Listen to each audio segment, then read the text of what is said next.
Hello hi welcome back to miracle life with Rekha Sri channel. இன்றைக்கி நம்ம இந்த வீடியோவில் தாய்ப்பால் சுரப்பதற்கு எந்த மாதிரியான உணவுகள் நம்ம எடுத்துக்கணும் அப்படிங்கிறத பற்றி தான் இந்த வீடியோவில் பார்க்க போகிறோம். ஸோ ஃபஸ்ட் ஒன் என்ன அப்படின்னு பார்த்தீங்கன்னா, மிளகு குழம்பு. உங்களுக்கு இப்போ டெலிவரி ஆனதுமே வந்துட்டு வீட்டில் பெரியவங்களாம் வந்து மிளகு குழம்பு வந்து வச்சு கொடுப்பாங்க. ஸோ அது வந்துட்டு ரெண்டு யூஸ் என்ன அப்படின்னு பார்த்தீங்கன்னா, ஒன்று வந்துட்டு உங்களுக்கு குடலில் குழந்தை பிறந்திருக்கு அப்படிங்கும்போது நமக்கு வயிற்று புண்ணெல்லாம் வந்து இருக்கும். ஸோ அதை வந்து சரி பண்ணுறதுக்கும் இந்த மிளகு குழம்பு ரொம்பவே வந்து ஹெல்ப்ஃபுல்லாக இருக்கும். அதே மாதிரி தாய்ப்பால் சுரப்பை வந்து தூண்டுறதுக்கும் தாய்ப்பால் சுரப்பு நல்லா இருக்கிறதுக்கும் இந்த மிளகு குழம்பு வந்து ஹெல்ப் பண்ணும். ஸோ அதனால இந்த மிளகு குழம்பு வந்து வச்சு கொடுப்பாங்க. ஸோ கன்னியாகுமரிலாம் பார்த்திங்க அப்படின்னா குடிமிளவு அப்படின்னு வந்து சொல்லுவாங்க. ஸோ இந்த மிளகு குழம்பும் வயிற்றுப்புண் ஆறுறதுக்கும் அதே சேம் டைம் தாய்ப்பால் சுரப்பதற்கும் ஹெல்ப் பண்ணக்கூடியது தான். செகண்ட் ஒன் என்ன அப்படின்னு பார்த்தீங்கன்னா, மரவள்ளி கிழங்கு. இந்த மரவள்ளி கிழங்கும் தாய்ப்பால் சுரப்பை அதிகப்படுத்துறதுக்கு ஹெல்ப் பண்ணும். நெக்ஸ்ட் வந்துட்டு பிள்ளை சுறா, சில இடங்களில் பால் சுறா அப்படின்னு வந்து சொல்லுவாங்க. ஸோ இந்த பால் சுறாலாம் வந்து புட்டு மாதிரி வந்து செஞ்சு கொடுப்பாங்க.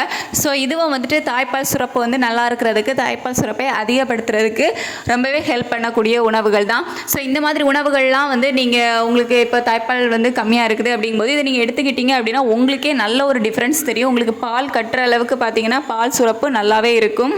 நெக்ஸ்ட் வந்துட்டு வெந்தயம். ஸோ இந்த வெந்தயமும் பார்த்திங்க அப்படின்னா தாய்ப்பால் சுரப்பை தூண்டக்கூடியது. அது மட்டும் இல்லாமல் ஜீரணத்திற்கும் ரொம்ப ரொம்ப நல்லது. இதை வந்து வெந்தய கறி எப்படி வச்சு கொடுப்பாங்க.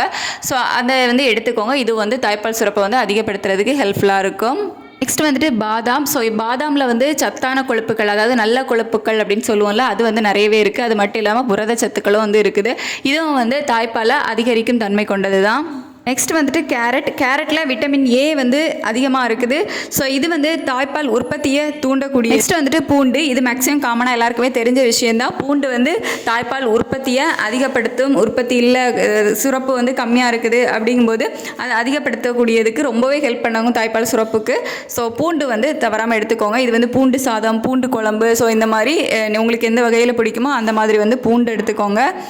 நெக்ஸ்ட் வந்து பார்த்திங்க அப்படின்னா முருங்கைக்கீரை. இதில் வந்து இரும்பு சத்து அதிகமாக இருக்குது. இதுவும் வந்து தாய்ப்பால் சுரப்புக்கு ஹெல்ப் பண்ணக்கூடியது தான். நெக்ஸ்ட் வந்துட்டு ஓட்ஸில் பார்த்திங்க அப்படின்னா நார்ச்சத்து அதிகமாக இருக்குது. இது வந்து தாய்ப்பால் சுரப்பை வந்து அதிகப்படுத்தும் தன்மை கொண்டது. ஸோ நம்ம சொன்னது எல்லாமே நீங்கள் வந்து எடுத்துக்கிட்டீங்க அப்படின்னா உங்களுக்கே ஒரு நல்ல டிஃப்ரென்ஸ் வந்து தெரியும். அது மட்டும் இல்லாமல் நிறைய தண்ணி குடிக்கணும். ஒரு நாளைக்கு குறைஞ்சது 3 லிட்டர் தண்ணியாவது நீங்கள் குடிக்கணும். ஏன்னா நீங்கள் பிரஸ்ட் ஃபீட் பண்ணிகிட்டு இருக்கீங்க அப்படிங்கும்போது உங்கள் உடம்பு ஹைட்ரேட்டாக இருந்தால் தான் நல்ல தாய்ப்பால் உற்பத்தி வந்து இருக்கும். ஸோ முக்கியமாக நீங்கள் வந்து ஒரு நாளைக்கு குறைஞ்சது 3 லிட்டர் தண்ணி வந்து எடுத்துக்கோங்க.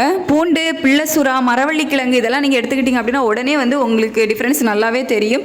ஸோ கண்டிப்பாக இதெல்லாம் தாய்ப்பால் வந்து சுரப்பு கம்மியாக இருக்குது அப்படின்னா வந்து கண்டிப்பாக இதெல்லாம் உங்கள் உணவுகளில் சேர்த்துக்கோங்க.